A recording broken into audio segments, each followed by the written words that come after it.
यह लोग ज़्यादा से ज़्यादा सेक्सुअल एक्ट दिखाते हैं, सेक्सुअल चीज़ों पर बातें करते हैं और सेक्स के नए-नए टर्म्स लाते हैं और मनुष्य मटेरियलिस्टिक चीज़ों को ही सत्य मान लेता है और इन्हीं चीज़ों में अपना जीवन लगा देता है। और यह भी पॉसिबल है कि अगर आप चीज़ों से बहुत ज़्यादा अट्रैक्ट होंगे, तो आपको वो पशु योनि भी मिल सकती है, जिसमें सेक्स बहुत ज़्यादा होता हो।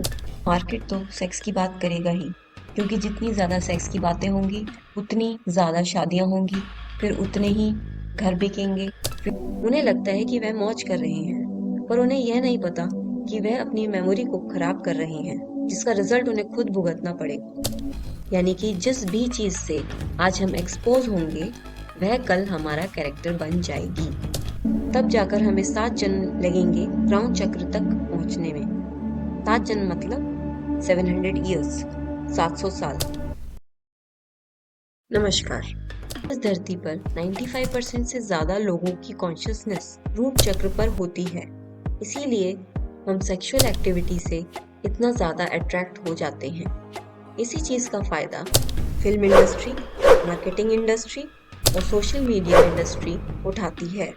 यह लोग ज़्यादा से ज़्यादा सेक्सुअल एक्ट दिखाते हैं, सेक्सुअल चीज़ों पर बातें करते हैं और सेक्स के नए-नए टर्म्स लाते हैं।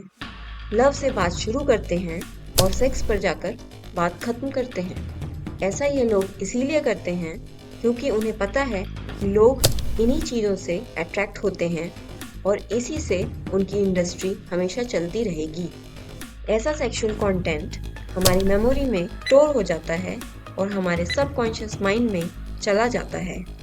फिर वहीं से यह विचार बनता है, विचार से कर्म बनता है, कर्म से आदत बनती है और आदत से चरित्र बन जाता है और इसी वजह से सेक्सुअल क्राइम रेट इतना बढ़ गया है। ऐसा सेक्सुअल कंटेंट हमारी मेमोरी में विचारों की तरह घूमता रहता है और मनुष्य मटेरियलिस्टिक चीज़ों को ही सत्य मान लेता है और इन्हीं चीज़ों में अपना जीवन लगा देता है और इसी वजह से अंत समय में भी यही चीज़ें उसे याद आती रहती हैं। और जैसा कि भगवान कृष्ण ने गीता में कहा है, जो कि 8वें अध्याय के 5वें श्लोक में लिखा हुआ है कि अंत समय में मनुष्य जिस भी विचार से अपना शरीर त्याग करता है, उसी के अकॉर्डिंग उसको उसका नया जन्म मिलता है। यानी कि आप जो भी अपनी मेमोरी में डाल रहे हैं, उसी से आपका अगला जन्म डिसाइड होगा। और यह भी पॉसिबल है कि अगर आप चीज़ों से बहुत ज़्यादा अट्रैक्ट होंगे, तो आपको वो पशु योनि भी मिल सकती है, जिसमें सेक्स बहुत ज़्यादा होता हो। इसे आप प्योर साइंस की तरह लीजिए। अगर आप किसी पेन ड्राइव में कोई मूवी डालते हैं, तो वह पेन ड्राइव आप जिस भी लैपटॉप में लगाएंगे, तो वही मूवी तो चलेगी जो उसमें ऑलरेडी है।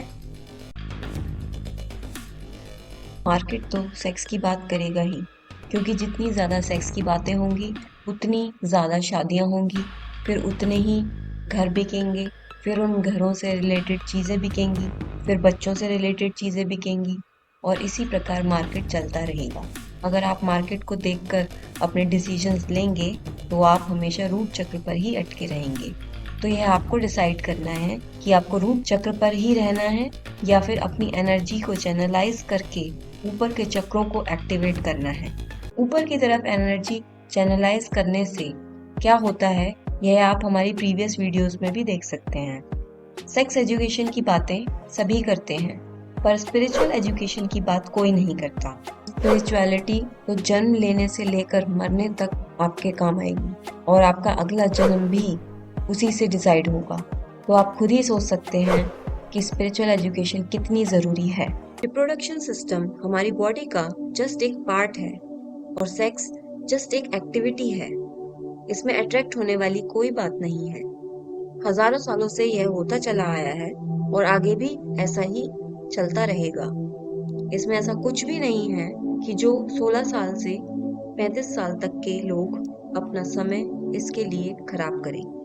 जो लोग इन चीजों में अपना समय दे रहे होते हैं, उन्हें लगता है कि वह मौज कर रहे हैं, पर उन्हें यह नहीं पता कि वह अपनी मेमोरी को खराब कर रहे हैं, जिसका रिजल्ट उन्हें खुद भुगतना पड़ेगा।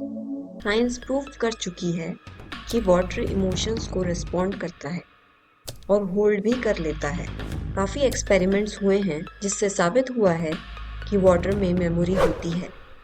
डिटेल में जानने के लिए आप डिस्क्रिप्शन के लिंक पर भी जा सकते हैं या फिर आप वाटर एंड इट्स मेमोरीज नाम की बुक भी पढ़ सकते हैं। अब आपको यह पता ही होगा कि हमारी बॉडी 70% वाटर से बनी हुई होती है, तो आप समझ सकते हैं कि हमारे पास कितनी मेमोरी होती होगी। इसके अलावा हमारे पास 5% कॉन्शियस माइंड और 95% सबकॉन्शियस माइंड होता है। सबकॉन्शियस माइंड बेसिकली बना होता है मेमोरीज से, एक्सपीरियंस से, हैबिट से, इमोशन से, मतलब कि जो हम डे टू डे लाइफ में काम कर रहे हैं वह सब हमारी सबकॉन्शियस माइंड में जाकर स्टोर हो रहा है। यानी कि हम एक चलते फिरते स्टोरेज हाउस हैं। जो भी घटना हमारे आसपास होती है वह सब हमारी मेमोरी रिकॉर्ड कर लेती है, और जो चीज़ भी हम रिपीटेडली करते हैं वह धीरे धीरे हमारे सबकॉन्शियस माइंड में चली जाती है, और जो चीज़ सबकॉन्शियस माइंड में चली जाती है उसको डिलीट करना पॉसिबल नहीं है। एग्जाम्पल के लिए समझिए कि जैसे किसी को सिगरेट पीने की आदत है। मान लीजिए किसी दिन उस व्यक्ति को सिगरेट नहीं पीनी है, तो भी सिगरेट पीने का विचार उस व्यक्ति के मन में घूमता ही रहेगा।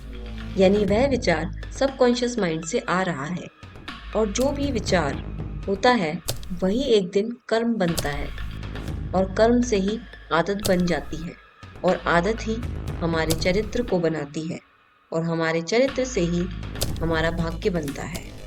यानी कि थॉट से वर्ड्स बनते हैं, वर्ड्स से एक्शंस बनते हैं, एक्शन से हैबिट्स बनती हैं, और हैबिट से कैरेक्टर बनता है, और कैरेक्टर ही हमारी डेस्टिनी बनाता है। यानी कि जो भी आज हमारे एक्शंस होंगे उसी से कल हमारी डेस्टिनी बनेगी। यानी कि जिस भी चीज़ से आज हम एक्सपोज होंगे वह कल हमारा कैरेक्टर बन जाएगी। सेक्स रूट चक्र की एक्टिविटी होती है, और रूट चक्र हमारा सबसे लोएस्ट चक्र होता है। जन्मों जन्मों से हम रूट चक्र पर ही अटके हुए हैं। रूट चक्र को आप प्राइमरी क्लास मान लीजिए, और हमें जाना है क्राउन चक्र पर, जो कि है हाईएस्ट क्लास, और हम जन्मों जन्मों से प्राइमरी क्लास में ही अटके हैं और पास नहीं कर पा रहे हैं। और अगर इस जन्म में भी हम रूट चक्र पर ही अटके रहे तो नेक्स्ट जन्म में भी हमें रूट चक्र पर ही जन्म मिलेगा। हर व्यक्ति का एम एटलीस्ट इतना तो होना ही चाहिए कि वह एक चक्र ऊपर अपनी कॉन्शियसनेस को बढ़ाए हर जन्म में। तब जाकर हमें 7 जन्म लगेंगे क्राउन चक्र तक पहुंचने में। 7 जन्म मतलब 700 ईयर्स, 700 साल। आपको यह समझना पड़ेगा कि कॉन्शियसनेस बढ़ाने का रास्ता बहुत लंबा है और आपके पास समय बहुत कम है। आप अपने समय को बेकार की चीज़ों में नहीं वेस्ट कर सकते। तो अपनी कॉन्शियसनेस को रूट चक्र पर ही अटकाए रखना बुद्धिमानी का काम नहीं है।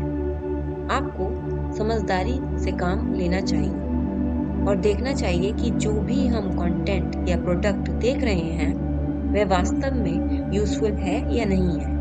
अगर ज़रूरी है तभी आप उसे अपनी अटेंशन दीजिए, वरना आप ऐसी चीज़ों को सिंपली इग्नोर कीजिए। यह सारे लॉज सभी धर्मों के मनुष्यों के लिए हैं। ऐसी ही महत्वपूर्ण जानकारी प्राप्त करने के लिए आप हमारे चैनल को लाइक, शेयर और सब्सक्राइब कर सकते हैं। धन्यवाद।